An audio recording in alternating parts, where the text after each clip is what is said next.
احمدپور شرقیہ تحصیل level پر ECCE competition کا انعقاد۔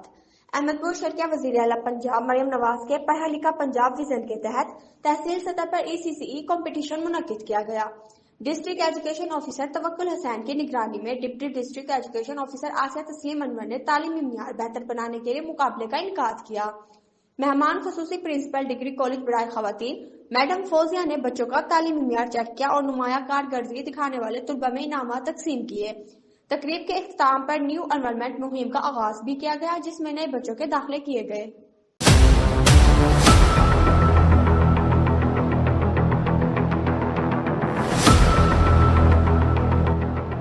خبر شامل کرتے ہیں چیچا وطنی سے۔ ہمارے نمائندے طارق چغتائی کی رپورٹ کے مطابق چیچا وطنی ناجائز تجاوزات کے خلاف آپریشن جاری۔ اڈا اقبال نگر بورے والا روڈ پر وزیر اعلیٰ پنجاب کے حکم پر ناجائز تجاوزات کے خلاف آپریشن جاری ہے۔ ضلع انتظامیہ غیر قانونی تعمیرات اور رکاوٹیں ہٹا رہی ہیں، جبکہ تھانہ کی سوال پولیس موقع پر موجود ہے۔ شہریوں نے اس اقدام کو سراہتے ہوئے کہا کہ اس سے ٹریفک کی روانی بہتر ہوگی۔ انتظامیہ کے مطابق آپریشن بلا تفریق جاری رہے گا۔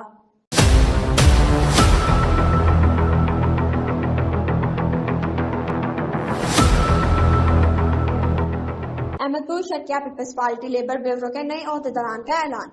Pakistan peoples party labour bureau جنوبی پنجاب نے تحصیل احمدپور شرقیہ کے لیے پرویز احمد چاچر کو صدر اور جمشید اقبال بھٹی کو جنرل سیکرٹری نامزد کر دیا۔ تقریب میں پروین عطا ایڈوکیٹ اور رانا سلیم موجود تھے۔ دونوں رہنماؤں نے پیپلز پارٹی کو غریبوں کی نمائندہ جماعت قرار دیا۔ یاد رہے کہ وہ ماضی میں PTI کے عہدیداران رہ چکے ہیں۔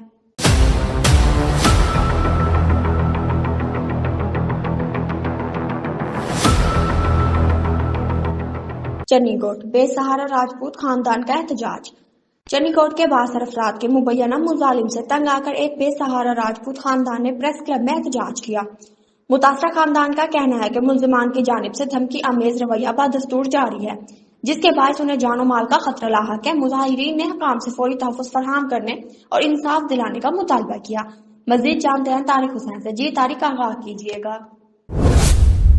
کا تھانہ چنی گوٹ کی حدود میں بااثر ملزمان ارشاد، شان، نعمان، عدنان اور عمیر راجپوت نے غریب اور بے سہارا یتیم فاطمہ بی بی کی فیملی کی زندگی اجیرن بنا دی۔ متاثرہ فیملی کے نوجوان عبدالستار کا کہنا تھا کہ چند روز قبل مذکورہ ملزمان حملہ آور ہو کر گھسیٹتے ہوئے بند کمرے میں یرغمال بنا لیا اور اسلحہ لہراتے ہوئے جان سے مارنے کی دھمکیاں دی۔ متاثرہ نوجوان کی ہمشیرہ فاطمہ بی بی نے بتایا کہ پولیس نے ملزمان کے خلاف نرمی اختیار کرتے ہوئے یرغمال بنانے اور غیر قانونی اسلحہ اور جان سے مارنے کی دفعات شامل نہیں کی۔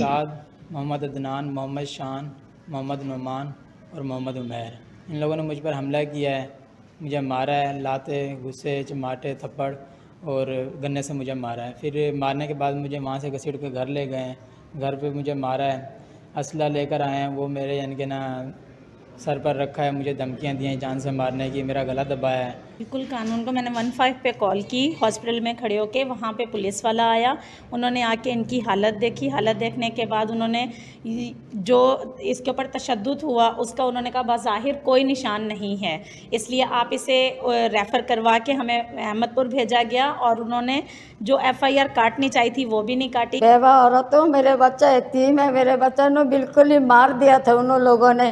ہمسایہ نے میرے بچہ نو بچایا، لیکن میرے بچہ نو ابھی بھی انہوں نے سڑک دے پیچھے یہی دھمکیاں دی جاتی ہے، جب باہر نکالے گی 2 لتہ کٹوں گی اور جان سے مار دما۔ والدہ ممتاز بیگم نے کہا کہ بااثر ملزمان میرے بچے کو جان سے مارنا چاہتے ہیں۔ متاثرہ خاندان نے احتجاج کرتے ہوئے اعلیٰ حکام سے نوٹس کا مطالبہ کیا۔